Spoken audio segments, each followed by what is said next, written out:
Well, hello and welcome to day number 3. We're excited to be here live with you on these 5 days of our recruitment challenge. Hooray, day 3. Oh my goodness. It's hard to believe we're like halfway through and we just started like a minute ago. Hello, everyone, and welcome. Please feel free to put something in the chat. Let us know where you're from. If the audio sounds okay, just give us a thumbs up or let us know. We want to make sure that everything's coming through crisp and clear.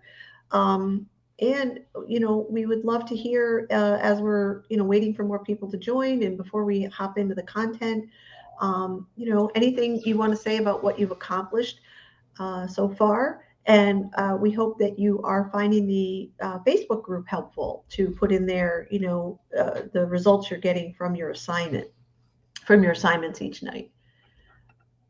Absolutely, Lisa. We've been taking people through these 5 milestones of a highly effective recruitment campaign, and we've been focusing very little bit on the retention aspect, but have been dropping some numbers about how expensive it is to recruit and how really expensive it is to lose people. And the turnover numbers are astronomical. That $9,100 per person number is, when you multiply it by your turnover rate in an organization, it's huge. And so we're hoping that we can help people create a highly effective recruitment campaign and then, of course, retain them, right? And reduce those turnover numbers.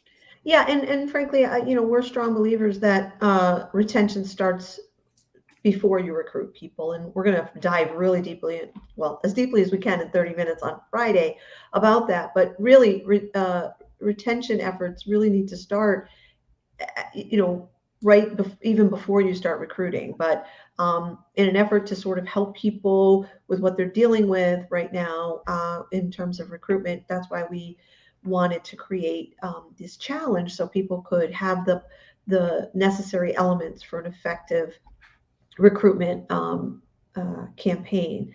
And you said, day 1 was all about getting clear on the numbers. We called it the membership map, right? It doesn't take, to get 5 recruits, or I'm sorry, 5 like functioning members, highly contributing members. It takes more than 5 applications and certainly more than 5 actions. And so we gave people a framework for how to figure out, like, how many people do you need to get interested, and how many people do you need to actually apply, and et cetera, et cetera. So if you haven't watched day 1, make sure you do that. And the second day, we talked a lot about getting clear on your messaging, right? So if you know what you want, you know how many people you need to attract, you know how many applications you need to get in, before you actually start taking those actions, you want to know what's good to say, so to speak, and what's not. So we did the do's and don'ts and help people to really think about, who do we want to attract, right? Like if we ask for, we need help, that's going to attract very different people than, join a winning team. And there were several aspects of the do's and don'ts. So today we're going to be talking on what we call the half-life of enthusiasm. And a lot of people have never heard of this. So they've probably seen it. That's for sure. They've seen it in action, but they didn't know it had a name. Exactly. So if you've ever experienced, sometimes we call it the Fizzle Out Syndrome, but this is a common term in sales.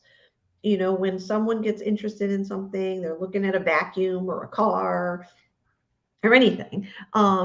They're interested, they're excited. If they leave and don't purchase, they don't make a commitment, there's something called the half-life of enthusiasm. And sometimes the enthusiasm starts going down on the ride home, right? Because our minds get involved, and all the reasons why we shouldn't do it. And every one of us has experienced this, where we're really excited about something, and then by the time it comes around, we're like, I don't know. Right. Do I really want to do that? And this is a really important distinction, no matter what you're enrolling people into, whether it's a job application or buying a car or anything in between. And we have to remember how our minds work as human beings, is we're constantly narrating. We're constantly judging, evaluating, assessing, interpreting. And so if someone takes the risk of reaching out to your organization and expressing interest, what happens next is really, really important. Yeah. How quickly you get in touch with them matters, and what you say when you get in touch with them that matters, and then how you help people through that whole process. Absolutely. I've seen this over and over again with organizations that, we're going to talk a little bit tonight about mapping out the structures in place. And we've talked about that already a little bit, to really find where people are falling through the cracks and how we as an organization can prevent that. And we can engage with them early on rather than, them waiting a month or a week to hear back, or a month to at least start the process. Yeah, and we have to remember that in this day and age, things are much different. Things happen much quicker, where you expected a call back maybe 3 to 5 days in business before, and that wasn't unheard of. Now, if you're not getting an answer within 24 hours from somebody, that's a big deal. And I think with this kind of thing, even faster is important. The first 2 to 3 hours. Certainly, you don't want to wait more than a day to get in touch with people, because there's so many things that go on in people's minds when they go from becoming aware and, as I said, taking the risk of expressing interest in whatever way they do that. So it's really important that you be in communication as soon after someone expresses interest as possible. There's an old saying called strike when the iron is hot, and it applies here. That also, the half-life of enthusiasm also speaks to the importance of supporting people through the whole process. Tonight, we're going to be focusing on the interest to selection phase of the funnel. And tomorrow, we're going to even talk more about the selection to, the hiring to actually being part of your organization, because that's all part of the recruitment process. So structures at this point are just necessary to help people get from this interest to application, and even beyond, even from application to selection. So these questions that we're going to be talking about will reveal the structures that are necessary, or you could even say that reveal the structures that are unnecessary, that are causing your current recruitment problems. Is it easy to get involved with your organization, or is it a bunch of hoops that you have to jump through and nobody gets back to you, and there's so much effort that the recruits are putting forth that they kind of give up? And Lisa, this is a great opportunity for folks to really map out the process, right? Draw it out on paper or on poster board, on a whiteboard, and see how, like, each step of the way, and again, where people could fall through the cracks, what structures do we have in place to support them? And then how can we just simplify that and think, yeah, well, what if we could do it this way? What if we could do this a little bit better? Ask the question, how can we do it better? How can we make it easier on folks? Really great reflective questions. Yeah, because when you remember that your numbers, your recruitment and retention results right now are a complete correlate for the way your organization is designed now. So there's structures in place that are producing the results you have. And so you want to look at what are those structures and how can we replace them? What can we create newly? So, if there's 10 steps to get involved in your organization, that might have been really good 40 years ago, 50 years ago, not good now. So what can you change? What can you simplify? And I love your idea of making a map of it. What is our current process and what do we need to change? The second one is, how can we ensure follow-up as soon as possible? Yeah, it's a good question. It's yeah. I was going to say, it's certainly, I've felt challenged with this in the past, and as I mentioned yesterday, don't be the Lone Ranger, right? Try to create a team and try to get, again, teams are nothing but structures to support the bigger vision of, if your vision is, how can we get back to people, at least with an acknowledgement, a real person calling them within 24 hours, or maybe 1 to 2 hours. Maybe that sounds unrealistic, but there's certainly things and processes to put into place, especially when it's more than just you, that can help you automate this a bit. Yeah, and even an automated message, hey, we got your inquiry. You're going to be hearing from somebody, within the next X number of hours, just so that it's not limbo. Like I hit submit and I don't know what happened, right? So any kind of automated message, any kind of, even if it's texting and saying, we got it. When are you available next? Can you hop on a Zoom call? Can you hop on a quick call? And these things are things you can map out ahead of time. Like what are the things, common things people ask, but you want to get in communication as soon as possible. And again, the half-life of enthusiasm here, that's the perfect point to this. If they suddenly get a phone call with you within an hour, they're going to be like, wow, these people are serious. They really need it. And whether you have a paper process for tracking leads and inquiries and folks that are interested, or spreadsheets, there's ways to automate this so they go into spreadsheets, and then you know how many days between phases or cycles. So be really curious in the chat if anyone has processes in place, or if what you use to track these applicants and inquiries, or applicant tracking systems. These are all, again, systems in place that we can all improve upon. Yeah, put that right in the chat. And then the third question we're going to invite you to ask yourself or ask about your organization is, how do we keep people engaged and excited through the process? You got again, keeping in mind the half-life of enthusiasm. They've shown interest. You've reached out in a short period of time, and now there's a process that they have to go through, right? Whether it's the application process, or maybe you're enrolling them into an EMT class that doesn't start for 2 months, whatever it is, you need to have structures in place that keep people engaged and excited through the process. Yeah. And a lot of people do different things, whether they do ride-alongs or observation shifts before they've even gone into class, or some kind of shadowing, or some organizations now are doing, interviews, where the applicant can interview members of the organization through Zoom and sort of connect that way.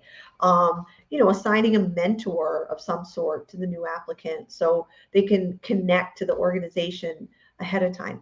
I mean, these are things that really support the person idea of becoming a part of your organization. And you're putting the effort in to ensure that this is the kind, I don't want kind of person is not the right way of saying it, but this is a person who's really interested in becoming a part of your organization. This is a person you're willing to invest in to bring onto your organization. Great. We see folks in the chat using systems. Certainly Dan has a system that's automating this a bit, and Rick is here with Notepad right now. So we understand. All right.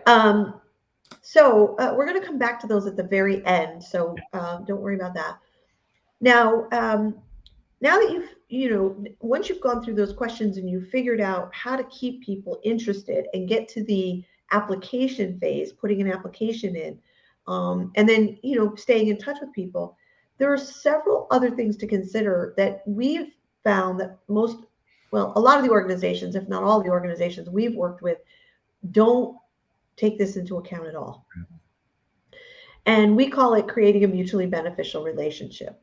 And we want you to consider that agreeing to be part of your organization is a two-way street, right? It's not like, oh, they're joining for the money and the, celebrity endorsements that they're going to get, right? I mean, this is a calling for many people.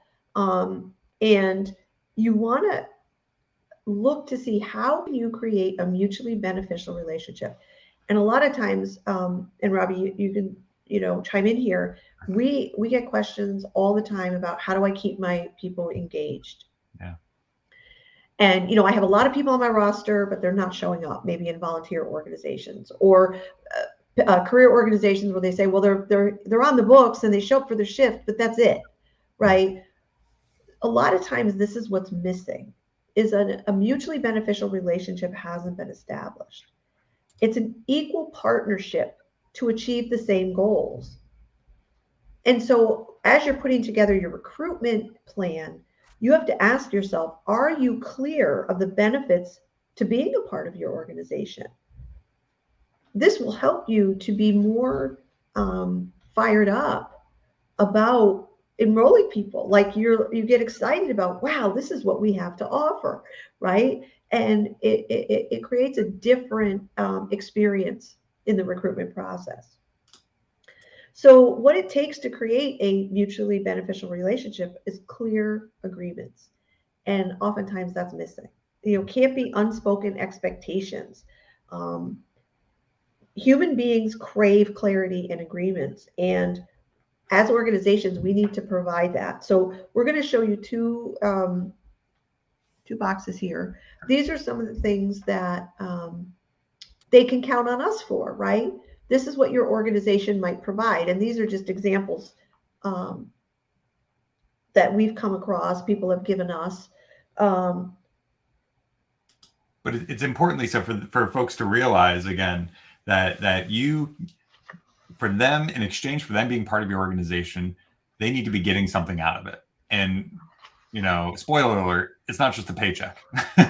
there are other things that people will feel valued for, and if you can articulate those clearly, if you can, at the beginning of the process when you're recruiting people, be clear on here's what we do. Because if I compare organization A to organization B, and I'm looking at their recruitment messaging, you can almost tell from the words and the language that they're using that they just list their pay, or do they just list that we have XYZ monitors and power load stretchers, or do they say that we're truly interested in the professional development, or the personal and professional development of people who become a part of our organization? Yeah, and that you're willing to invest in the folks who come to work with you or be a part of your organization.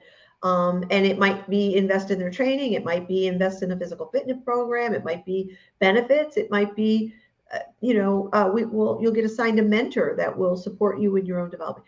Any one of these things from the list, right?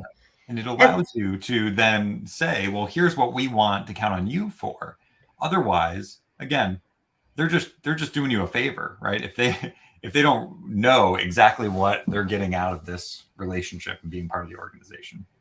Yeah, and then here's where you can be very clear, right? If you're a volunteer organization, you say we're giving, we're providing these things in exchange for this, and you are agreeing to that. So if it's a meeting a month or so many shifts or whatever, you're making it clear up front, and it's a equal partnership. If you're a career organization, this is really important too. Is like these are the all the different aspects of being a part of our organization, and here's what we need from you. Here's what we want to count on from you. And it's surprising to people how powerful agreements are. When people see what they're getting and what they're giving, and that they're giving their word to that, it changes the nature of the relationship completely. A contract, really. And I love on the right side when what you can count on us for as an organization, agreeing to a code of conduct or operating principles. I've seen this happen, and I've seen this work in organizations where the leaders sign on to, whether it's, you call that psychological safety or a commitment to, we're not going to gossip, and clearly define what gossip is. That we're going to, try to bring out the best in our people. Like, whatever the operating principles of the organization are, it can be so strong to just say those up front. Yeah, and it helps people see they're part of an elite team versus an ordinary organization, right?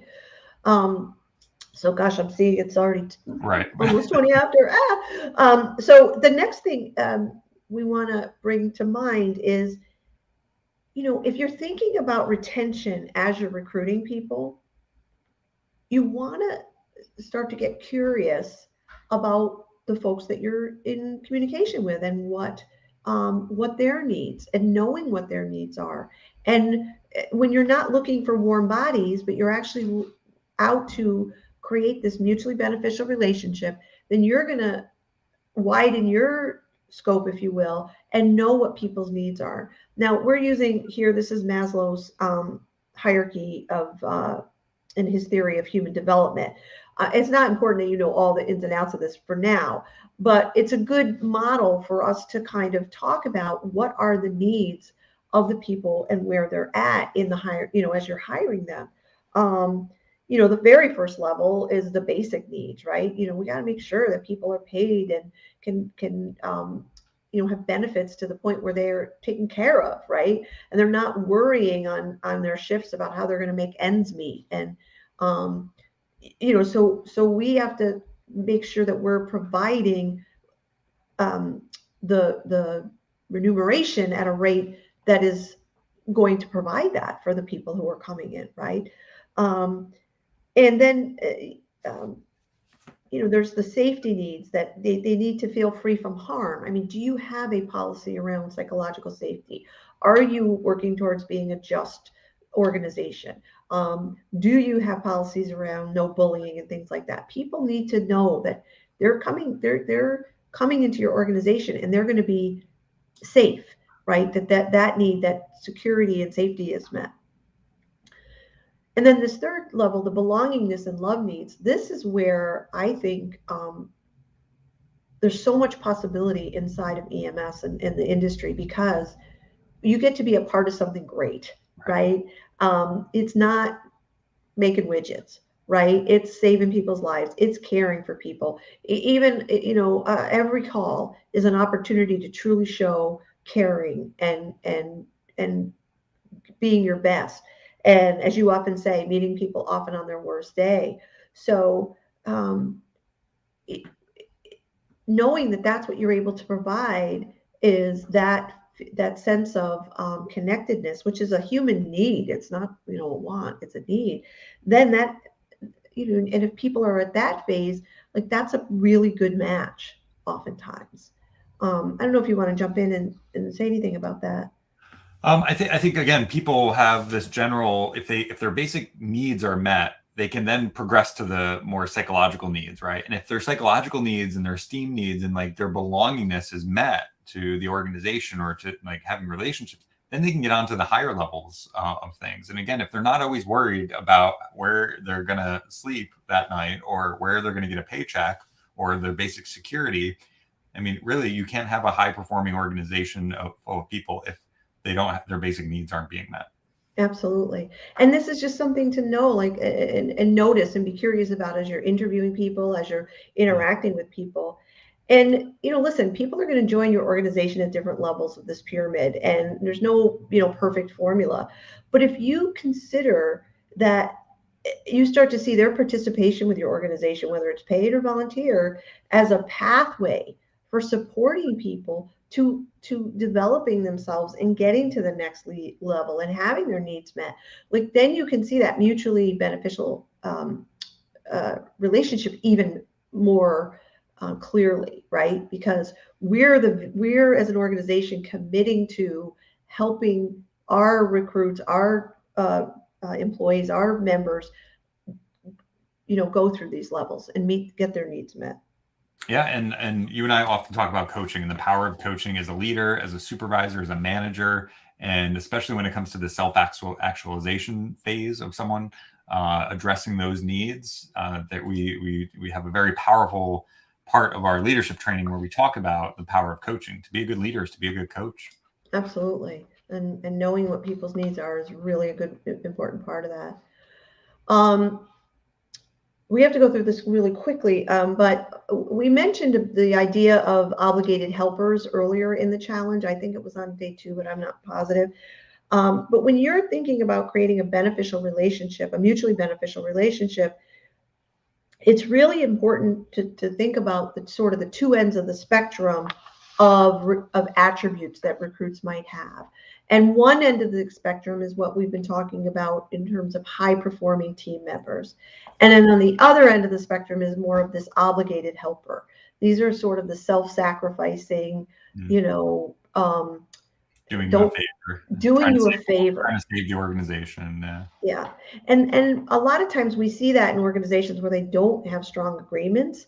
We have people helping us out, And then if they're helping you out, then it's not a big deal if they don't show up, right? Because they're just helping you out. And there's no, it's not this agreement that we're advocating for. So as you're, this really can go all the way back to your messaging and every aspect of this. You want to have in mind, who are you out to recruit? Yeah. Right. And having too many obligated helpers is a culture killer, because high performing team members will run out the door in that scenario. Because high performing team members, that's not what they're doing. They're there to perform, to be their best, to bring out the best in other people. It's about being a team member, and mostly obligated helpers tend to be the complainers. They're not healthy. They're reactive. They're looking to point blame when something goes wrong. Not taking initiative, right? Exactly. And they're just kind of showing up to do you a favor. And in the warm body recruitment scenario, that's what you end up with. And so we just wanted to bring your attention to it. I mean, it probably sounds obvious, but you'd be surprised that when people don't think about this, they end up with a lot of folks who are more on that, obligated helper end of the spectrum. And it's really hard to lead obligated helpers. Yeah, Lisa, and I love when you talk about the idea of agreements versus expectations, right? If we're as leaders having just these expectations of people, and they're not verbalized and they're not agreed to, and the other person doesn't agree to them, then we can only be with expectations. We can only just be satisfied. We can never be excited and happy and delighted that people are reaching these new levels of performance. Yeah, and agreements are an amazing way to help hold people accountable. And like I said before, human beings love clarity. So agreements just make things so clear, but we're mostly not good at that. Yeah. Anyway, so we're almost out of time. Right. So yesterday we did announce the EMS Leadership Live that we're doing in February. So again, if you've been getting anything out of these last few days, we'd love for you to, again, share. If you truly want recruitment and retention to stop being a problem, we invite you to join us for the 3 days of leadership training. We want your retention efforts to make recruitment effortless. And if you're going to put all this energy into recruitment, and again, we want you to reduce the possibility of people leaving your organization. Yeah, and this whole idea of engagement is really, I know we say recruit, retain, engage, but really engagement is the context for the whole thing. As if you heard the message we gave tonight about engaging people, keeping people engaged through the process, being in communication, having engaged people who are wanting to join your organization. Engagement is so important, and yet a lot of people don't understand how that works. And we have 3 days in this Leadership Live to dive into these topics and really take time to hear what people's challenges are and work with them for the benefit of everybody who's attending. Where in this challenge and in our webinars, it's really a one-way street where we're giving you information.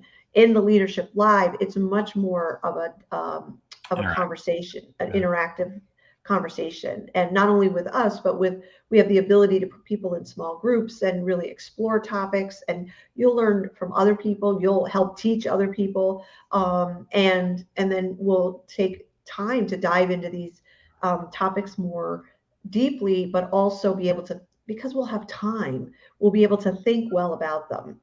It won't be like that, right? It'll be more thoughtful, and I just think that everybody can benefit from that. Absolutely. Lisa, what do you want to do here? Should we go over the assignment, or did you want to show the video again? Oops. There we go. All right, so this is the focus on interest and application part of the funnel. And so you want to revisit these 3 questions that we asked in the beginning. This is your assignment for tonight, is to answer these questions and see what gets revealed in the process of answering them and thinking about them. And be sure to share anything you can with us in the Facebook group or the leadership network, because we want to hear what you're getting out of this and how your plan is coming together. And Lisa, tomorrow we're going to be talking about the first 90 days, right? How do we maximize our efforts of recruitment and retain those people those first 90 days and create engagement. And then finally on day 5, we talk more about our formula that we talked about on day 1. Yeah, and just remember that a lot of people think recruitment ends at application, and that is not true.